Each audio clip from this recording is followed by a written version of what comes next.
کریمہ جس کی میں نے قرآن مجید کے آپ کے سامنے تلاوت کی ہے، اس کے اندر اللہ رب العالمین نے ارشاد فرمایا وَأَن لَيْسَ لِلْإِنسَانِ إِلَّا مَا سَعَىٰ وَأَنَّ سَعْيَهُ سَوْفَ يُرَىٰ۔ انسان کو بس وہی نیکی کام آئے گی جو اس نے خود کمائی ہوگی۔ دوسری آیت میں اللہ تعالیٰ نے کہا جو بھی اس نے کام کیا ہوگا، جو بھی اس نے نیکی کمائی ہوگی، اس کا انجام عنقریب و قیامت کے دن بہت جلد دیکھنے والا ہے۔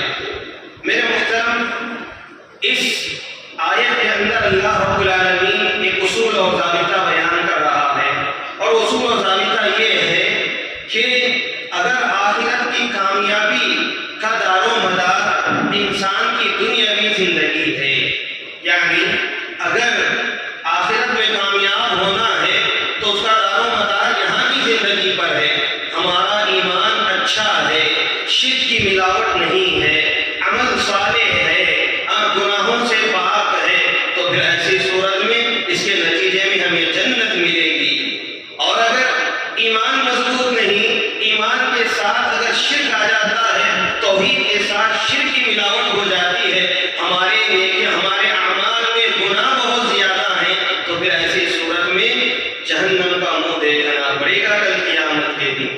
لیکن میرے محترم، ہم آخرکار انسان ہیں، انسان ہونے کے ناطے ہم سے بہت ساری خطائیں ہوتی ہیں، بہت سی لغزشیں ہوتی ہیں، بہت سے گناہ ہوتے ہیں، بہت سی غفلتیں ہم سے سرزد ہو جاتی ہیں، تو پھر ایسی صورت میں میرے محترم اللہ رب العالمین بھی بڑا رحم و کرم کرنے والا ہے۔ وہ لوگ جن کے ایمان میں مضبوطی تھی، شرک نہیں تھا، لیکن ان کے پاس گناہ تھے بشری تقاضے کی وجہ سے، تو ایسی صورت میں اللہ رب العالمین ان گناہوں سے انسانوں کو ان گناہوں سے دھونے کے لیے، معاف کرنے کے لیے کل قیامت کے دن سفارشات کا ایک سلسلہ قائم رکھا ہے۔ کل قیامت کے دن چند چیزیں سفارش کریں گی تو اللہ رب العالمین گنہگار بندوں کو معاف کر کے میرے محترم جہنم سے نکال کر جنت میں داخل کر دے گا۔ آج اس مختصر سے وقت میں انہی چیزوں کی طرف آپ کو اشارہ کروں گا کہ کون سی وہ چیزیں ہیں جو کل قیامت کے دن سفارش کرے گی مومن اور گنہگار بندوں کے حق میں، اور اس کی وجہ سے اللہ رب العالمین انہیں جہنم سے نجات دے گا۔ سب سے پہلی چیز میرے محترم، سفارش کے حوالے سے نکتے کی شکل میں یہ بات جان لیں کہ سفارش صرف مومن بندوں کے لیے ہوگی۔ جن کی سفارش کی جائے گی ان کا ایمان قائم رہنا ضروری ہے۔ اگر اللہ کے ساتھ کسی کو شریک کرتے ہیں تو پھر ان کے لیے کل قیامت کے دن سفارش نہیں ہوگی۔ دوسری چیز یہ کہ جس کے حق میں سفارش کی جا رہی ہے اللہ کا اس سے راضی ہونا ضروری ہے۔ تیسری چیز یہ کہ جو بندہ سفارش کرنا چاہ رہا ہے اس کے لیے اللہ کی اجازت ہونا ضروری ہے۔ ایسا نہیں یہاں پر ایک جماعت میں ہے، کوئی انسان اٹھ کر کہہ سکتا ہے بھائی فلاں آدمی کو فلاں کام دے دو، بغیر اجازت کے بھی، لیکن وہاں پر کل قیامت کے دن اللہ رب العالمین کا دربار ہوگا، کوئی بھی انسان اٹھ کر کھڑا ہو کر اللہ کے سامنے سفارش نہیں کر سکتا، اس کے لیے اللہ تعالیٰ کی اجازت ضروری ہے۔ آیت الکرسی کے اندر اللہ رب العالمین نے ارشاد فرمایا من ذا الذی یشفع عنده الا باذنہ، کون ہے وہ نیک جو اللہ رب العالمین کے سامنے کل قیامت کے دن سفارش کر سکے؟ ہاں، بس وہی انسان سفارش کر سکتا ہے، بس وہی ذات سفارش کر سکتی ہے جسے اللہ رب العالمین اجازت دے۔ تو اس سے کیا معلوم ہوا میرے محترم، شرک کے ساتھ سفارش نہیں ہے، توحید ہو، ایمان ہو، تو پھر اس کے لیے سفارش کرنے والے کے لیے اللہ کی اجازت ضروری ہے، جس کے حق میں سفارش کی جا رہی ہے اس سے اللہ تعالیٰ راضی ہونا ضروری ہے۔ آئیے ان مختصر سی باتوں کے بنیادی باتوں کے بعد دیکھتے ہیں کون کون سفارش کرنے والے۔ نمبر ایک وہ طبقہ جو امت کے حق میں سفارش کرے گا تو ان کی سفارش بہت کام آئے گی امتیوں کے حق میں۔ وہ کون ہے؟ انبیاء علیہم السلام۔ ہر نبی اپنی امت کے حق میں سفارش کریں گے، جب وہ سفارش کریں گے تو ان کی سفارش قبول کی جائے گی۔ میرے محترم، اللہ کے رسول صلی اللہ علیہ وسلم نے ارشاد فرمایا حدیث کے اندر آتا ہے لِكُلِّ نَبِيٍّ دَعْوَةٌ مُسْتَجَابَةٌ فَتَعَجَّلَ كُلُّ نَبِيٍّ دَعْوَتَهُ وَإِنِّي اخْتَبَأْتُ دَعْوَتِي شَفَاعَةً لِأُمَّتِي يَوْمَ الْقِيَامَةِ۔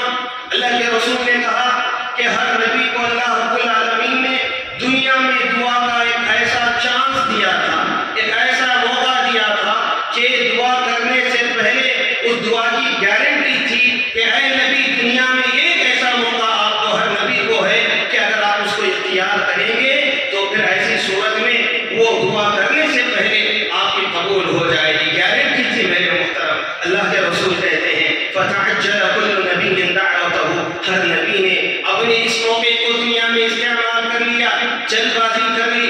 وَإِنِّي اخْتَبَأْتُ دَعْوَتِي شَفَاعَةً لِأُمَّتِي يَوْمَ الْقِيَامَةِ، میں نے جلد بازی نہیں کی میں نے جلد بازی نہیں کی، بلکہ میں نے اسے کل اپنے امتیوں کے ان بندوں کے لیے، ان امتیوں کے لیے جو کہ گنہگار ہوں گے، اپنی امت کے گنہگار امتیوں کے لیے میں نے یہ شفاعت کرنے کے لیے اس موقع کو اٹھا رکھا ہے، سفارش کرنے کے لیے کل قیامت کے دن اٹھا رکھا ہے۔ میرے محترم، اللہ اکبر، اللہ کے رسول کتنے رفیق تھے، کتنے نرم دل تھے، اپنی امت کے لیے کتنا دل اللہ کے رسول کا تڑپتا تھا، دھڑکتا تھا۔ میرے محترم، اللہ کے رسول کو کیسی کیسی مصائب آئیں، جو ایک باپ کے لیے اس سے بڑھ کر مصیبت کیا ہو سکتی ہے کہ اس کی دونوں بیٹیوں کو طلاق دے کر گھر کو بھیج دیا جائے۔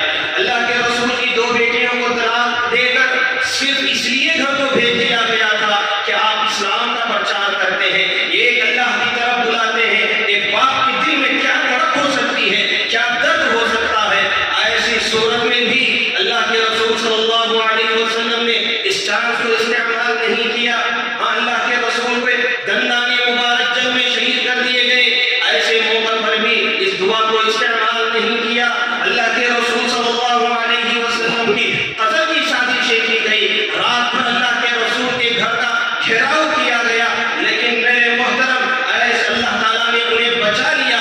لیکن ایسی سازشوں کے باوجود، ایسی تکلیفوں کے باوجود، لیکن اللہ کے رسول صلی اللہ علیہ وسلم نے کبھی بھی اس موقع کو اٹھا کر نہیں رکھا ہے، اس موقع کو کبھی بھی اٹھا کر رکھا ہے، اپنی امت کے ان لوگوں کے حق میں اٹھا کر رکھا ہے جو کل قیامت کے دن گناہوں کی وجہ سے جہنم میں جائیں گے، تو ایسی صورت میں اللہ کے رسول سفارش کر کے انہیں جہنم سے نکالیں گے۔ میرے محترم، ایک دوسری حدیث کے اندر آتا ہے، مسند احمد کی حدیث ہے، اللہ کے رسول صلی اللہ علیہ وسلم ارشاد فرماتے ہیں کہ ایک فرشتہ میرے پاس اللہ کی جانب سے آیا اور آ کر اس نے کہا، اے اللہ کے نبی دیکھیے، اللہ تعالیٰ نے دو باتوں میں سے ایک بات کو اختیار کرنے کو کہا ہے، ایک بات کو رد کرنا پڑے گا، ایک چوائس کو اپنانا پڑے گا، دوسری کو چھوڑنا پڑے گا۔ تو ایسی صورت میں اللہ کے رسول صلی اللہ علیہ وسلم کے سامنے پہلی بات آئی کہ اگر آپ چاہیں گے تو آپ کی آدھی امت جنت میں چلی جائے، اگر آپ چاہیں گے آدھی امت آپ کی جنت میں چلی جائے گی، گارنٹی ہے۔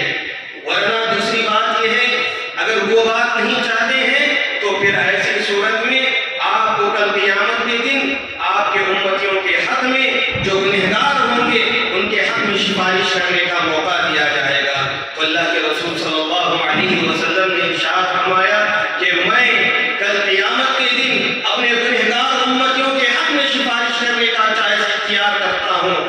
صحابہ نے تعجب کیا، آدھی جنت یہاں پر گارنٹی سے جنت میں جانے والی ہے، آدھی امت، دوسرا موقع یہ ہے۔ تو اللہ کے رسول نے کہا، میں سفارش کر کے آدھی امت سے زیادہ لوگوں کو جنت میں لے جاؤں گا۔ اللہ اکبر، جب یہ حدیث سنی، جب یہ بات سنی تو ایسی صورت میں صحابہ نے کہا، اے اللہ کے رسول صلی اللہ علیہ وسلم، کیا ان خوش نصیب لوگوں میں ہم بھی شامل ہوں گے؟ کیا یہ موقع ہمیں بھی ملے گا؟ اللہ کے رسول، آپ کی سفارش ہمیں بھی نصیب ہوگی؟ تو اللہ کے رسول صلی اللہ علیہ وسلم نے کہا، فَهِيَ لِمَن مَّاتَ مِنْ أُمَّتِي لَا يُشْرِكُ بِاللَّهِ شَيْئًا۔ اے صحابہ، تم ہی نہیں بلکہ تمہارے علاوہ کل قیامت تک جو بھی امتی میرا آنے والا ہے اور وہ اس حال میں دنیا سے جاتا ہو کہ اللہ کے ساتھ اس نے شرک نہ کیا ہو، تو ایسی صورت میں اس انسان کو بھی، ہر اس انسان کو جس کے اندر شرک نہ ہو، تو پھر اسے میری شفاعت ضرور بھی ضرور ملے گی، میری سفارش اسے ضرور بھی ضرور ملے گی۔ اللہ سے دعا کیجیے کہ اللہ رب سفارش کا حقدار بنائے۔ میرے محترم، اس سفارش سے ہوگا کیا؟ دو فائدے ہوں گے۔ ایک فائدہ یہ کہ حساب و کتاب کا معاملہ ہو چکا ہوگا، کچھ لوگ ابھی جہنم میں جا رہے ہوں گے، ابھی جہنم میں ان کا فیصلہ ہو چکا ہے کہ وہ جہنمی ہے، لیکن ابھی جہنم میں نہیں گئے، جانے سے پہلے ہی اللہ کے رسول صلی اللہ علیہ وسلم کی سفارش ہوگی تو اللہ تعالیٰ ان کی سفارش قبول کرے گا، پھر ان لوگوں کو معاف کر کے جہنم میں داخل کیے بغیر جنت میں داخلہ نصیب کرے گا۔ دوسرا فائدہ یہ ہوگا کہ بعض لوگ ایسے ہوں گے جن کے حق میں جہنم واجب ہو چکی ہوگی اور وہ جہنم میں داخل ہو چکے ہوں گے، عذاب بھگت رہیں گے، پھر ایسی صورت میں مدت عذاب ختم ہونے سے پہلے انہیں جہنم سے نکال لیا جائے گا۔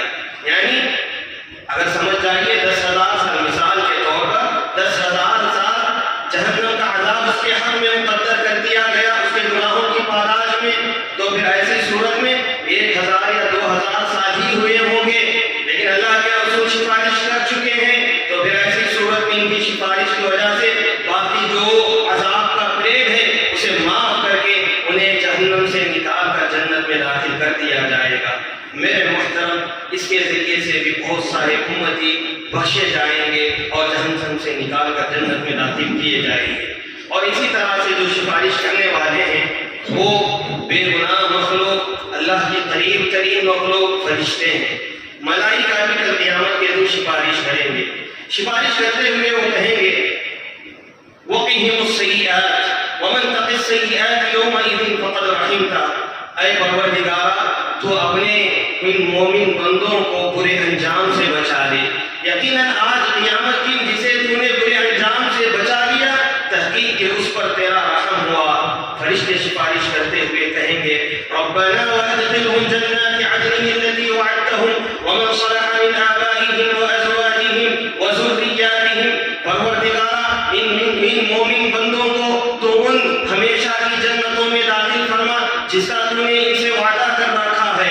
اے اللہ، صرف انہیں ہی نہیں بلکہ ان کے آباء و اجداد کو بھی ان کے ساتھ جنت میں داخل کر دے، ان کی ذریت یعنی ان کے بچوں کو بھی ان کے ساتھ داخل کر دے، اگر یہ شوہر ہے تو بیوی کو بھی ان کے ساتھ داخل کر دے، اگر یہ بیوی ہے تو ان کے شوہر بھی ان کے ساتھ جنت میں چلے جائیں۔ یہ سفارش کریں گے۔ سفارش کرتے ہوئے فرشتوں کی حالت کیا ہوگی؟ اللہ تعالیٰ قرآن مجید میں نقشہ پیش کرتا ہے وَلَا يَشْفَعُونَ إِلَّا لِمَنِ ارْتَضَىٰ وَهُمْ مِنْ خَشْيَتِهِ مُشْفِقُونَ۔ یہ فرشتے صرف انہی کے حق میں سفارش کریں گے جن سے اللہ راضی ہوگا، اور جب وہ سفارش کر رہے ہوں گے تو فرشتوں کی حالت یہ ہوگی کہ وہ کانپ رہے ہوں گے، وہ تھرا رہے ہوں گے، ان کے رونگٹے کھڑے ہو چکے ہوں گے۔ کیوں؟ اس لیے کہ آج کا دن حساب و کتاب کا دن ہے۔ اتنا ہی نہیں میرے محترم، جس کے پاس سفارش کر رہے ہیں وہ ذات، بڑی ذات، سب سے بڑی ذات اللہ رب العالمین کی ذات ہے، تو پھر اللہ رب العالمین کی ذات کے سامنے کھڑے ہو کر سفارش کرتے ہوئے ان فرشتے کام رہے ہوں گے۔ قرآن مجید یہ بات کہتا ہے۔ میرے محترم، اسی طرح سے جو لوگ کل قیامت کے دن سفارش کریں گے انہی میں سے مومن بندوں کے حق میں سفارش کریں گے، یعنی جو اتقیاء ہوں گے، جو صلحاء ہوں گے، جو علماء ہوں گے، جن کی نیکی اللہ کے پاس قبول ہو چکی ہوگی، اللہ تعالیٰ ان کو بھی سفارش کرنے کا موقع دے گا۔ ہاں، یہ بات یاد رکھنی چاہیے کہ آج ہم دنیا میں کوئی کتنا بڑا نیک کیوں نہ ہو، ہم اس کے تعلق سے آج نہیں کہہ سکتے کہ بڑا یہ انسان اتنا نیک ہے تو وہ کل قیامت کے دن سفارش کرے گا، یا میں اپنے بارے میں یہ نہیں کہہ سکتا میں بڑا نیک ہوں، میں بڑا پارسا ہوں، میں بڑا متقی ہوں، میں دوسروں کے حق میں سفارش کروں گا۔ کیوں؟ اس لیے کہ کسی کو یہ بات پتہ نہیں ہے کہ کس کی نیکی اللہ کے پاس قبول ہوئی ہے، کس کی نیکی اللہ کے پاس قبول نہیں ہے۔ وہ تو کل قیامت کے دن معلوم ہوگا کہ کس کی نیکی اللہ کے پاس قبول ہوئی ہے اور اللہ رب العالمین کسے سفارش کرنے کا حق دے گا۔ آئیے میرے محترم، کیا دلیل ہے کہ بندوں کے حق میں سفارش کریں گے؟ سب سے پہلی دلیل اللہ کے رسول صلی اللہ علیہ وسلم نے ارشاد فرمایا لا يكون اللعانون شفعاء يوم القیامہ۔ کل قیامت کے دن وہ لوگ سفارش نہیں کر سکیں گے جو ان لوگوں کی زبانوں پر اکثر لعن و طعن کے کلمات رہتے ہیں، یعنی گناہ پر لعنت، تجھ پر لعنت، اس پر لعنت، جن زبانوں پر یہ زیادہ لعنت کے کلمات ہوتے ہیں، اللہ تعالیٰ ان کو شفاعت اور سفارش کے حق سے محروم کر دے گا۔ کیوں؟ اس لیے کہ اس حدیث سے کیا معلوم ہوتا ہے؟ یہ معلوم ہوتا ہے کہ جو لوگ نیک بندے ہوں گے اور اکثر لعن طعن نہیں کریں گے تو ان کو سفارش کا موقع دیا جائے گا۔ ایک دوسری حدیث ہے، دوسری حدیث کے اندر اللہ کے رسول صلی اللہ علیہ وسلم نے ارشاد فرمایا لَيَدْخُلَنَّ الْجَنَّةَ بِسَبَبِ شَفَاعَةِ رَجُلٍ مِّنْ أُمَّتِي أَكْثَرَ مِنْ بَنِي تَمِيمٍ۔ اللہ کے رسول نے کہا کہ میری امتیوں میں سے ایک امتی ایسا ہوگا جو کل قیامت کے دن سفارش کرے گا تو اس کی سفارش سے اللہ رب العالمین قبیلے بنو تمیم کے لوگوں سے زیادہ لوگوں کو جہنم سے نکال کر جنت میں داخل کر دے گا۔ قبیلے بنو تمیم یہ لاکھوں افراد پر مشتمل تھا، مطلب کیا؟ لاکھوں سے زیادہ افراد ایک آدمی کی سفارش سے وہ جہنم سے نکال کر جنت میں داخل کیے جائیں گے۔ اب علماء نے کوشش کی کہ وہ کون آدمی ہوگا؟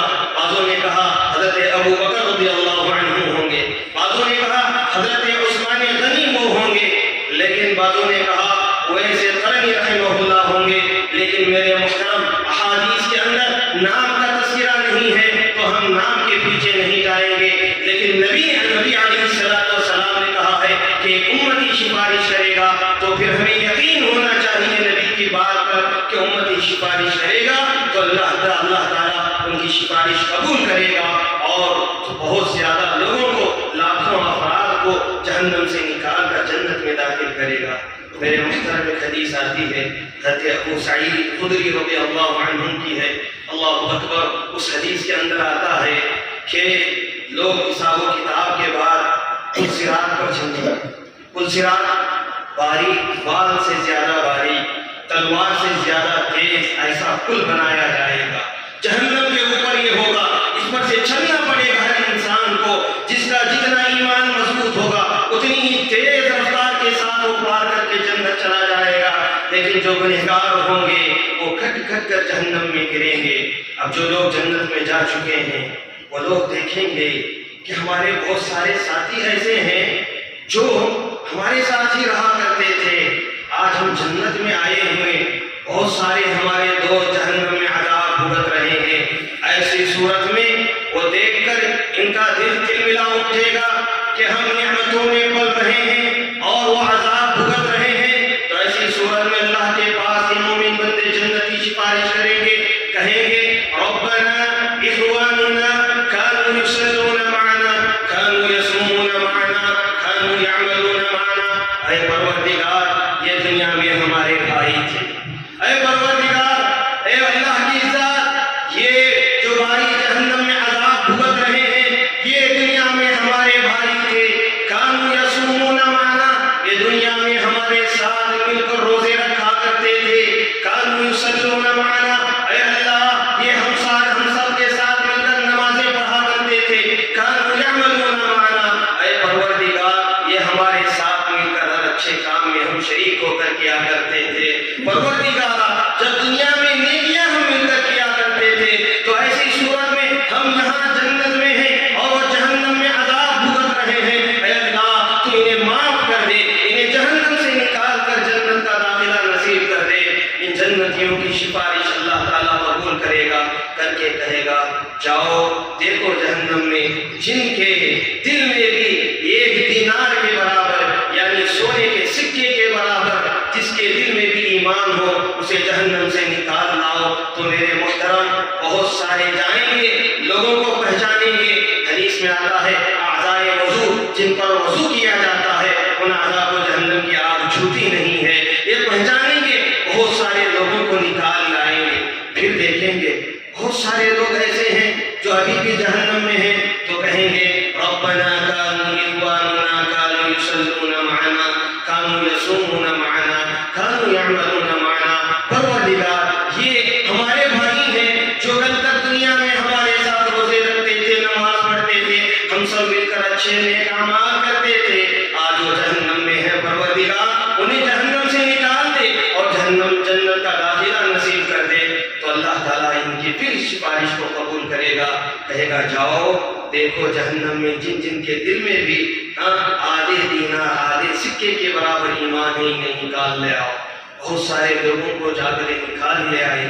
پھر دیکھیں گے بہت سارے لوگ ایسے بھی اور موجود ہیں تو پھر سفارش کریں گے. اللہ تعالیٰ کہے گا جاؤ بندو اے جنتیوں، دیکھو جن کے دل میں بھی ذرہ برابر ایمان ہے، کتنا ذرہ برابر ایمان ہے، انہیں جہنم سے نکال کے آؤ، جنت میں داخلہ انہیں نصیب کیا جائے گا.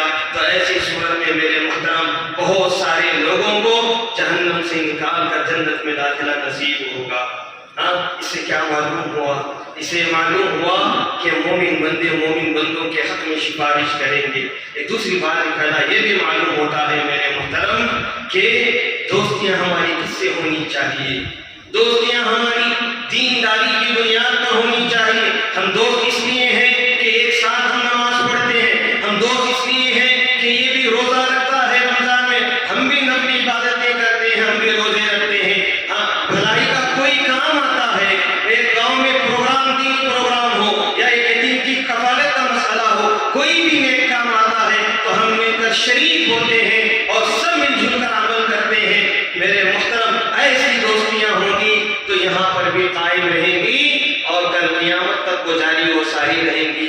اگر ہماری دوستیاں اس بنیاد پر ہو کہ ہم دنیا پرستی کی وجہ سے، وہ بھی ہمارے اسٹیٹس کا ہے، ہم بھی اس کے اسٹیٹس ہیں، ہم اس گناہ میں ملوث ہے، وہ بھی ہماری ہی جیسے گناہ میں ملوث ہے، تو لہذا کیا ہے، میں بھی وہ برابر کے ہیں، تو لہذا ہم دوستیاں کرتے ہیں. یہ دوستیاں کام آنے والی نہیں ہیں، چاہے وہ کتنا جگری دوست کیوں نہ ہو. یہ دشمن یہ دوستیاں کل قیامت کے دن ٹوٹ جائیں گی.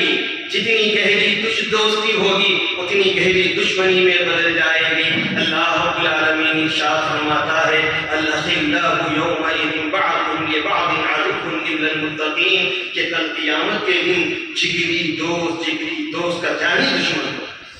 الا المتقین، سوائے متقی لوگوں کے جن کی دوستیاں تقوی کی بنیاد پر تھی، وہ دوستیاں کل قائم رہیں گی. اگر اس وجہ سے میرے محترم کوئی جہنم میں بھی جا چکا ہوگا تو وہاں پر وہ دوستی کام آئے گی، سفارش کر کے وہ اس بڑے عذاب سے نکال کر اسے جنت میں داخل کرنے کا سبب بن جائے گا.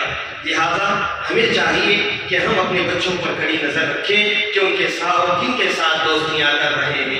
کوشش اس بات کی کروائیں کہ ہمارے بچے نیک بچوں کے ساتھ رہیں، ان کی دوستیاں دین کی بنیاد پر ہو. میرے محترم جہاں بندے بندوں کی سفارش کریں گے وہیں شہداء بھی سفارش کریں گے. شہداء جو اسلام کی بلندی کے لیے اپنی گردن کو کاٹ دیتے ہیں، اپنی جان کا نذرانہ پیش کرتے ہیں، اگر ان کی شہادت قبول ہو چکی ہو تو پھر ان کو بھی سفارش کا موقع ملے گا. حدیث کے اندر آتا ہے یشفع الشہید فی 70 من اقاربہ.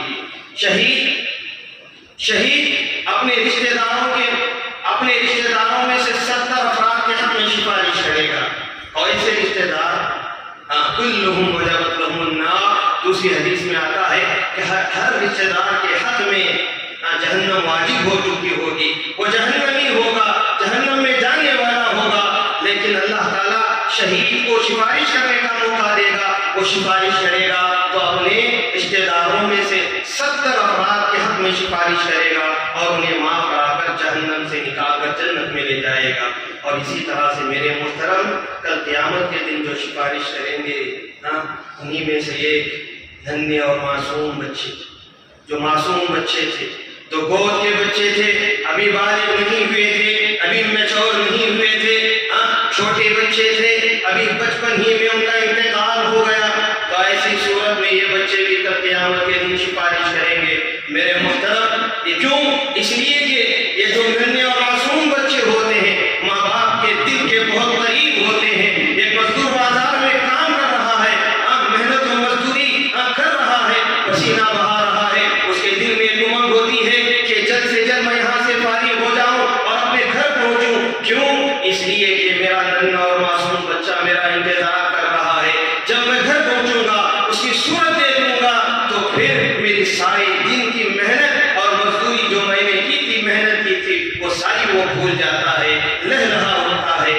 میرے محترم جب یہی بچہ فوت ہو جاتا ہے تو پھر ایسی صورت میں ماں باپ کے دل چنی ہو جاتے ہیں، غم کا پہاڑ ان پر ٹوٹ پڑتا ہے.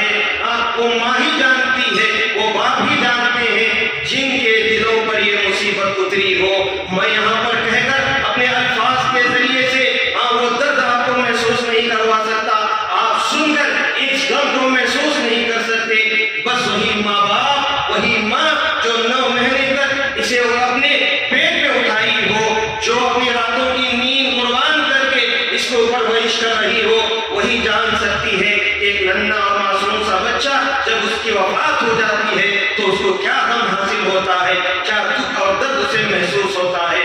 میرے محترم، کتنی بڑی مصیبت ہے، اگر اس مصیبت پر صبر کرتے ہیں تو پھر اجر بھی اتنا ہی بڑا ملنے والا ہے۔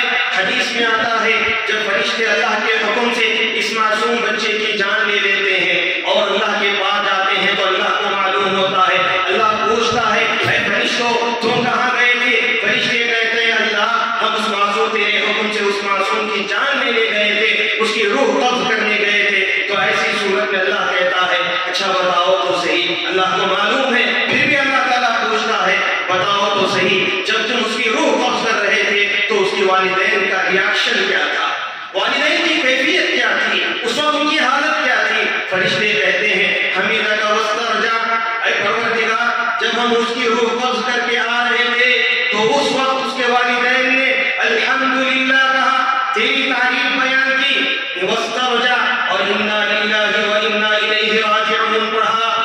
اللہ کہتا ہے اے فرشتوں کیا اس غم کے پہاڑ کے موقع پر بھی، ایسے نازک مرحلے میں بھی میرے بندے نے میری تعریف کی، اس نے الحمدللہ کہا؟ فرشتے کہتے ہیں ہاں اللہ اس نے الحمدللہ کہا، تیری تعریف بیان کی اور انا للہ و انا الیہ راجعون کے کلمات اپنے زبان سے ادا کیے۔ تو اللہ تعالیٰ کہتا ہے ابنوا لعبدی بیتا فی الجنہ وسموہ بیت الحمد، فرشتوں جاؤ میرے اس بندے کے لیے تم جنت میں ایک محل تعمیر کرنا اس کے عوض میں، اور اس محل کا نام بیت الحمد یعنی تعریف والا گھر نام رکھ دینا۔ کیوں؟ اس لیے کہ ایسی مصیبت کے موقع پر اس نے میری تعریف کی ہے تو اس کا اتنا اجر ضرور بنتا ہے کہ اس کے لیے جنت میں محل تعمیر کیا جائے۔ میرے محترم، اتنا بڑا جتنی بھی بڑی بڑی مصیبتیں ہمیں ملتی ہیں اگر اس پر صبر کرتے ہیں تو اس کو اس کا اجر و ثواب بھی بہت زیادہ ملنے والا ہے۔ کل قیامت کے دن اللہ تعالیٰ کہے گا حساب و کتاب ہوگا، جنتی جنت میں جا رہے ہوں گے، اللہ تعالیٰ کہے گا ان بچوں کو جاؤ تم بھی جنت میں چلے جاؤ، جاؤ تم بھی جنت میں چلے جاؤ۔ تو ایسی صورت میں وہ ننھے اور معصوم بچے اللہ سے کہیں گے اے اللہ ہم اکیلے جنت میں جانے والے نہیں ہیں، ہم اکیلے جنت میں جانے والے نہیں ہیں، اس وقت تک ہم جنت میں نہیں جائیں گے جب تک کہ ہمارے والدین ہمارے ساتھ نہ جائیں، ہم اپنے والدین کے بغیر جنت میں نہیں جائیں گے۔ اللہ تعالیٰ ان معصوم کی سفارش کو دیکھے گا، ان معصوم بچوں کی سفارش کو قبول کرے گا اور کہہ کر رہے گا جاؤ تم اپنے ماں باپ کو اپنے ساتھ لے کر جنت میں چلے جاؤ۔ حدیث کے اندر آتا ہے، سنن نسائی وغیرہ کی روایت ہے، میرے محترم سارے لوگ وہاں پر موجود ہوں گے، آدم علیہ السلام سے لے کر قیامت جس پر قائم ہوگی وہ آخری انسان تک وہاں موجود ہوگا، اتنے سارے لوگوں میں یہ ننھے اور معصوم سے بچے جائیں گے، اپنے ماں باپ کو پہچانیں گے، تلاش کریں گے، ڈھونڈ کر لے آئیں گے۔ احادیث میں یہاں تک آتا ہے کہ وہ ماں باپ کی انگلیاں پکڑ کر جنت میں لے جائیں گے۔ اللہ اکبر، ہم دنیا میں ان کی انگلیاں پکڑ کر انہیں گھماتے ہیں، اگر وفات ان کی ہو جاتی ہے صبر کرتے ہیں تو کل قیامت کے دن وہ اللہ سے سفارش کریں گے، پھر ہماری انگلیاں ہمیں ڈھونڈ کر نکالیں گے اور پھر ہماری انگلیاں پکڑ کر وہ جنت میں لے جائیں گے۔ لہذا میرے محترم ایسی صورت میں ہمیں صبر کرنے کی ضرورت ہے۔ اسے معلوم ہوا کہ ننھے اور معصوم بچے کی سفارش کریں گے، وقت ہو رہا ہے، مختصر سی 2 باتیں اپنی بات کہتے اپنی بات ختم کر دیتا ہوں۔ اس کے بعد جو سفارش کرنے والے ہیں انہی سفارشات میں ایک قرآن مجید بھی ہے۔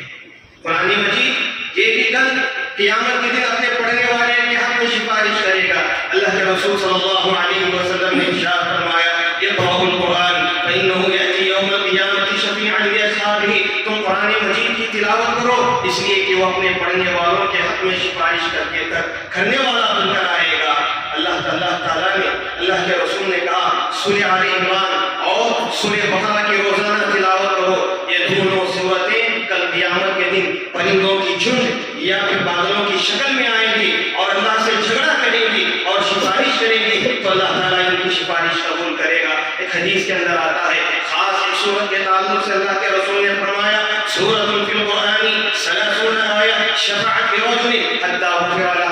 قرآن مجید کے اندر ایک ایسی صورت ہے جس کے اندر 30 آیتیں ہیں. اس نے اپنے پڑھنے والے کے حق میں سفارش کی تو اللہ تعالیٰ نے اس کی سفارش کو قبول کر لی. اس سے مراد سورۃ الملک ہے.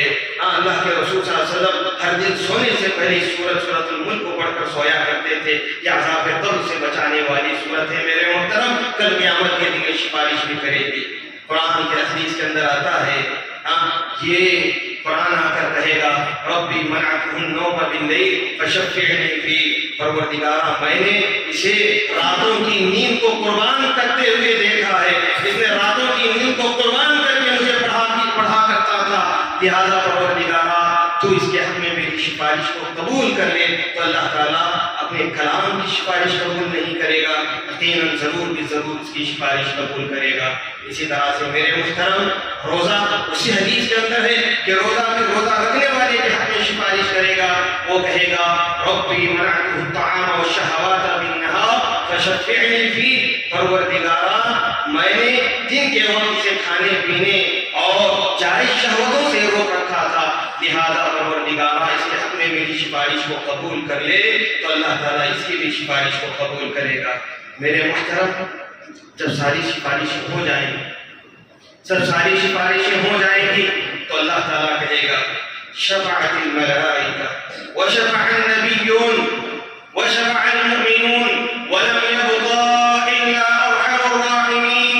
اللہ کہے گا فرشتوں نے سفارش کر دی, انبیاء نے سفارش کر دی, مومنوں نے سفارش کر دی. پھر اللہ کہے گا اپنی ہی ذات کے تعلق سے کہ سب سے زیادہ رحم کرنے والی ذات ارحم الراحمین, اس کی سفارش ابھی باقی ہے. یعنی اب میری ذات باقی ہے. سفارش کرنے والوں نے سب نے کر لی, اب صرف اور صرف میری ذات باقی ہے جو کہ سب سے زیادہ رحم و کرم کرنے والا ہے. پھر اس کے بعد اللہ رب العالمین اپنی مٹھی لے گا اور جہنم میں داخل کر دے گا. پھر اس کے بعد ایک مٹھی بھر انسانوں کو نکالے گا جہنم سے, پھر انہیں جنت میں داخل کر دے گا. اللہ اکبر میرے محترم, اللہ کی مٹھی وہ کتنی عظیم ہوگی, وہ کتنی بڑی ہوگی, کوئی تصور نہیں کر سکتا. اس میں کتنے سینکڑوں لاکھوں کروڑوں لوگ آئیں گے, اس کا ہم تصور نہیں کر سکتے. اتنے سارے لوگوں کو اللہ تعالیٰ ایک مٹھی میں نکالے گا, اور نکال کر میرے محترم جب جہنم سے نکالے گا تو ایسی صورت میں جل کر کوئلے کے مانند ہو چکے ہوں گے. وہ اچھی حالت میں نہیں ہوں گے, جہنم میں جلے تھے نا. تو پھر ایسی صورت میں اللہ تعالیٰ انہیں ایک نہر میں داخل کرے گا جسے نہر الحیات کہتے ہیں. اس نہر میں جب داخل کیا جائے گا تو ان کی صحت درست ہو جائے گی, چمڑے درست ہو جائیں گے, ہڈیاں درست ہو جائیں گی, ان کے جسم پر گوشت سب آ جائیں گے, صحت مند ہوں گے. تو پھر اس کے بعد انہیں جنت میں داخل کر دیا جائے گا. تو جنت میں ان کو متقاء الرحمن کے نام سے پکارا جائے گا, یعنی اللہ کے رحم اور کرم اور خاص فضل کی وجہ سے انہیں آزاد کیا گیا ہے. تو اس کے نام سے انہیں پکارا جائے گا. ان کے تعلق سے آتا ہے میرے محترم لم يعملوا خيرا قط, لم يعملوا خيرا قط.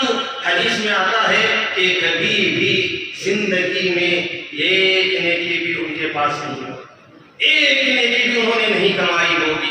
ایسے انسانوں کو اللہ تعالیٰ نکالے گا, نکال کر جہنم سے نکال کر جنت میں داخل کرے گا. ہوگا تو کیا ہوگا ان کے پاس سب سے بڑی دولت یہ ہوگی. وہ کون سی؟ وہ ہے ایمان کی دولت. ایمان ان کے دلوں میں تھا, شرک نہیں تھا, لیکن ایک بھی نیکی نہیں تھی. تو ایمان کے بدولت اللہ رب العالمین اخیر میں انہیں رہائی کا انتظام کرے گا. میرے محترم اب آپ سوچ رہے ہوں گے معاف کرنے کے لیے سفارشات کا اتنا سلسلہ ہے. ایمان ہو, کتنی بھی غلطیاں ہو, جہنم میں جائیں گے, پھر بعد میں آخر کار جنت میں آنا ہی ہے. ان سفارشیں ہوں گی تو پھر عذاب مکمل ہونے سے پہلے ہی تو نکل جائیں گے. میرے محترم ایسا سوچنا درست نہیں ہے. کیوں؟ جہنم میں جانے کے بعد نا سفارش کریں گے تو عذاب سے پہلے بھی سفارش سے معاف کر کے نکالا جائے گا. جہنم کے تعلق سے ایک بات سوچ لیجیے, اللہ تعالیٰ ایک انسان کو لائے گا. جہنم کیسی چیز ہے, ایک لائے گا تو زندگی بھر نعمتوں میں پڑا ہوا تھا, مشکل کیا ہے, مصائب کیا ہے, دکھ کیا ہے, کچھ نہیں جانتا تھا. تو پھر ایسی صورت میں ایک لمحے کے لیے، ایک سیکنڈ کے لیے جہنم میں ڈبو کر نکالا جائے گا اور اسے پوچھا جائے گا تو وہ کہے گا آرام کیا، آرام کیا ہے، سکھ کیا ہے، مجھے پتا نہیں ہے۔ میں جانتا ہوں تو صرف دکھ کو جانتا ہوں، درد کو جانتا ہوں، تڑپنے کو جانتا ہوں، ساری خوشیاں بھول چکا ہوگا۔ جہنم اتنی خطرناک چیز ہے، اگر وہاں پر جا کر آنا ہے تو سوچئے اتنی بڑی بات ہے، تو لہذا اس سے جہنم سے جتنا ہو سکے اتنا بچنے کی کوشش کرنا چاہیے۔ ہماری یہ کوشش ہونی چاہیے کہ ہمارا ایمان مکمل ہو، مضبوط ہو اور ہمارے اعمال صالح ہوں، جس کی وجہ سے میرے محترم ہم اول مرحلہ ہی میں یعنی جہنم میں جائے بغیر سیدھے ڈائریکٹ جنت میں چلے جائیں۔ اللہ رب العالمین سے دعا ہے کہ اللہ رب العالمین مجھے اور آپ کو اول مرحلہ یعنی جہنم میں جائے بغیر سیدھے جنت میں جانے کا فیصلہ ہمارے حق میں اللہ رب العالمین کرے، اور ہمیں ان سفارشات میں سے یا اکثر سفارشات کا حقدار بنائے۔ اللہ رب العالمین ہم میں سے جو بھی مریض ہیں اللہ رب العالمین ان کی شفا کا انتظام فرمائے، ہم میں سے جو بھی مقروض ہیں اللہ رب العالمین ان کے اپنے غیبی خزانے سے ان کے قرض کی ادائیگی کا انتظام فرمائے، جن کے آپریشن ہونے والے ہیں یا ہو چکے ہیں ان آپریشنوں کا اللہ رب العالمین کامیاب فرمائے، ہم میں سے جو پریشان حال ہیں اللہ رب العالمین ان کی پریشانیوں کو سکون سے بدلنے کا سامان عطا فرمائے۔ اللہ رب العالمین جب تک ہمیں زندہ رکھے، اسلام پر زندہ رکھے، جب ہمارا خاتمہ ہو خاتمہ بالخیر، کلمہ لا الہ الا